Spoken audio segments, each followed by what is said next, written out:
karbist välja Lonsdale'i tossud. Vaatame, millest siin alustada. Ajaloost nii palju, et Lonsdale on olnud sportlaste ja harrastajate spordivarustusele ja riietele keskendunud tootja juba 1960. aastaist. Lonsdale'i kaubamärgi tuntus kasvas märgatavalt 60. aastate jooksul, mil paljud poptähed leidsid enda jaoks mainitud tootja. Umbes samal ajal sai Suurbritanniat ja täpsemalt Inglismaad külastanud turistide seas väga populaarseks Lonsdale'i Londonis asuv kauplus.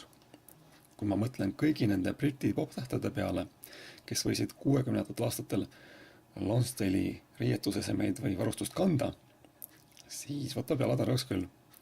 Hangitud on need jalanõud Sports Directi kaudu ja saabusid need meile Eestisse otse Suurbritanniast. Pärast seda, kui olin kauba ära ostnud, läks hind tegelikult veelgi alla. Aga sellest pole hullu. Mõni inglise nael siia või sinna. Tühja kah. Esmamulje on igatahes väga hea. Paelte asemel on meil krõpsud ehk takjapaelad. Tossud on maitsekalt kujundatud, neid on mugav jalga panna ja nagu näha, siis pealmine osa on ehtsast nahast. Proovisin neid juba ka jalga ja ausalt öeldes nendega ringi kõndides oli küll selline tunne, nagu oleks ise Robbie Williams. Mõnel teisel võib-olla tekib mõni muu ettekujutus.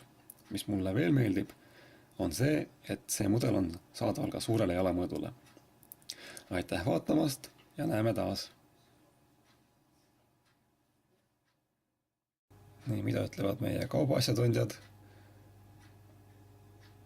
Tundub, et lihtsalt nuusivad ringi ja ei arva praegu midagi.